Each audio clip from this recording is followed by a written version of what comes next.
Assalamualaikum dan salam sejahtera. Sains tahun 5, unit 8, Jirim. Topik hari ini 8.2.1 perubahan keadaan jirim bersama Cikgu Siti. Kamu boleh rujuk buku teks muka surat 186. Okey, apakah kriteria kejayaan pada hari ini? Kamu boleh melakukan aktiviti perubahan jirim air dan dapat mengelas dengan beberapa contoh perubahan keadaan jirim yang berlaku apabila jirim menerima atau kehilangan haba dengan menjalankan aktiviti. Mari kita fikirkan sejenak. Apakah yang akan terjadi apabila ais ini dibiarkan di bawah sinaran matahari? Berikan alasan anda. Okey, ketua ais dibiarkan di bawah sinar matahari. Kemudian, apakah yang akan berlaku apabila segelas air disimpan di tempat pembeku? Pembeku peti ais tu. Okey, berikan alasan kamu. Kemudian, apakah yang akan terjadi kepada sepiring air yang dibiarkan di bawah sinaran matahari selama 5 jam? Berikan alasan kamu. So, ada 3 aktiviti yang menunjukkan bahawa perubahan keadaan jirim. Okey, mari kita teruskan. Air boleh wujud dalam berapa keadaan? Kita dah belajar dah minggu lepas ada berapa keadaan air.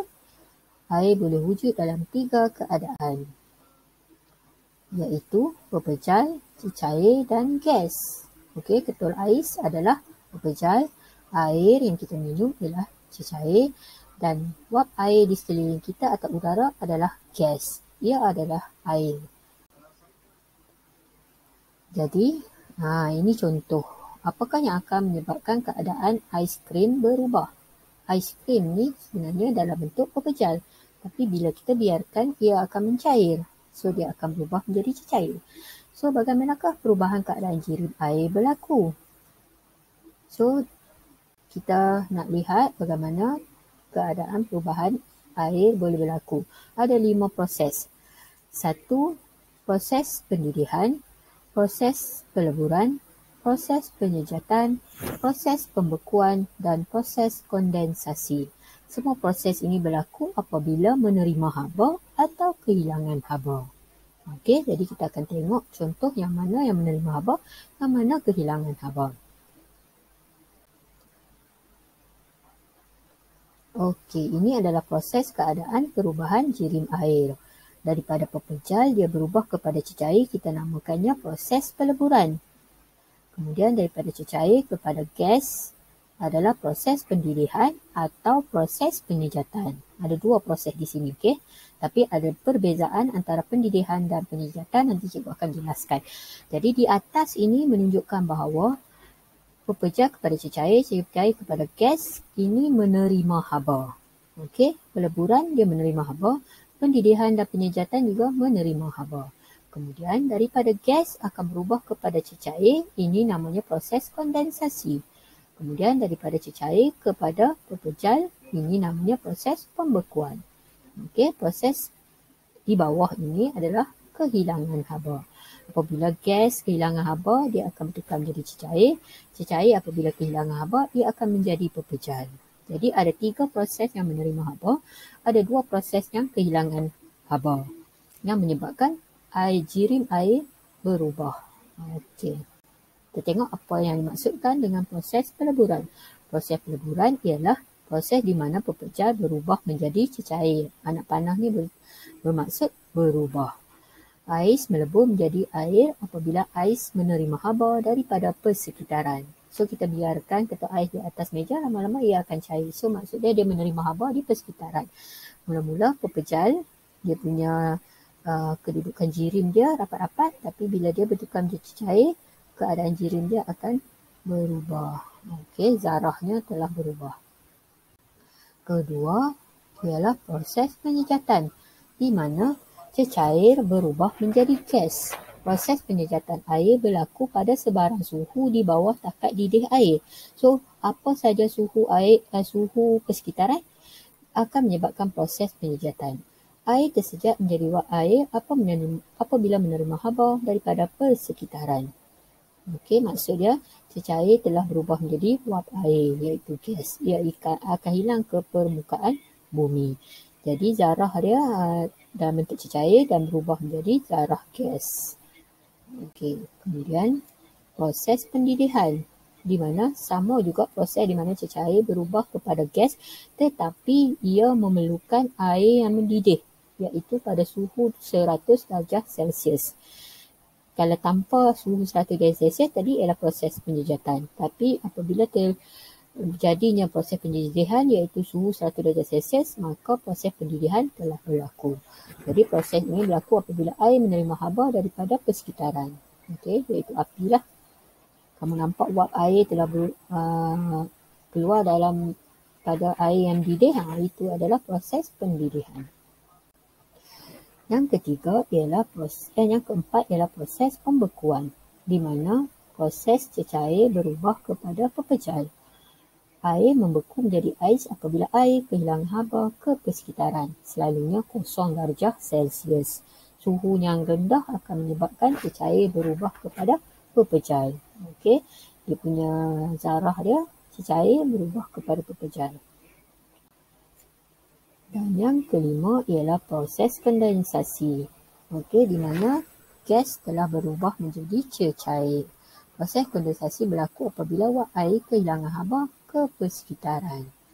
Yang mana maksudnya wap air tadi dia telah menerima telah kehilangan haba ataupun suhu persekitarannya sejuk, maka dia akan menjadi cecair.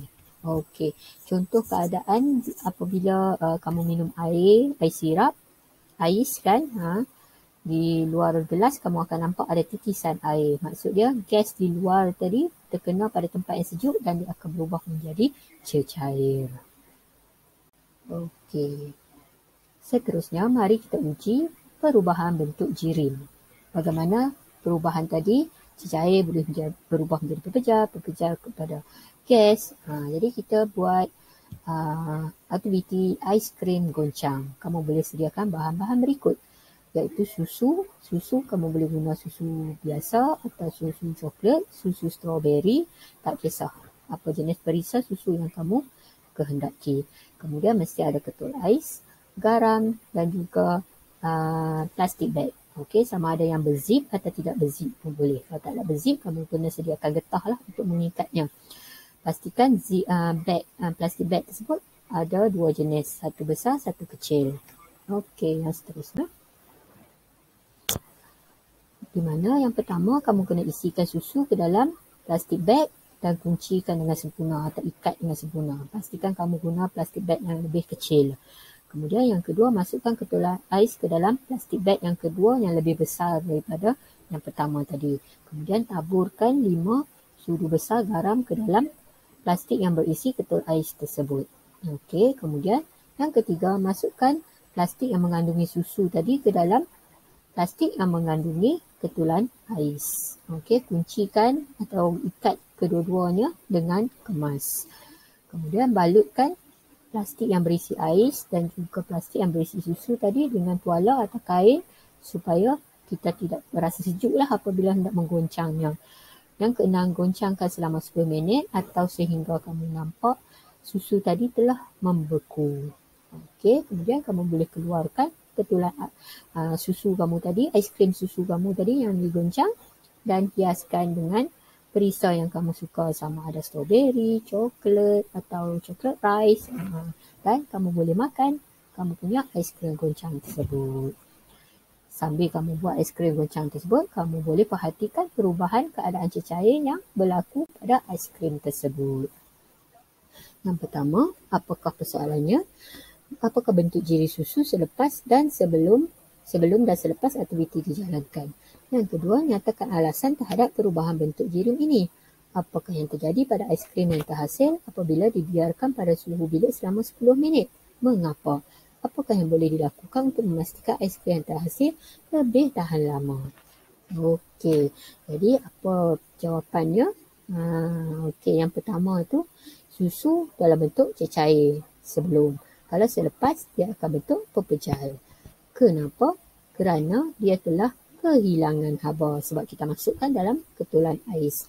Yang ketiga pula, aiskrim tadi kalau kita biarkan dia akan mencair balik. Jadi dia akan berubah daripada pepejal kepada cecair semula sekerana dia menerima haba di persekitaran dia.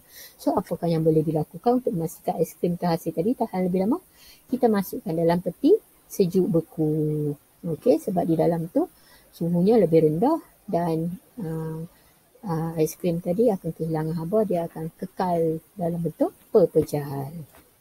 Okey. Jadi apakah perubahan jiri yang terlibat? Susu UHT tadi adalah menjadi aiskrim. Aiskrim menjadi cair apabila dibiarkan pada suhu bilik. Kemudian terangkan proses yang terjadi kepada susu semasa dia menjadi aiskrim. Sedap aiskrim tu kan? Jadi proses yang pertama ialah proses pembekuan. Yang kedua ialah proses peleburan.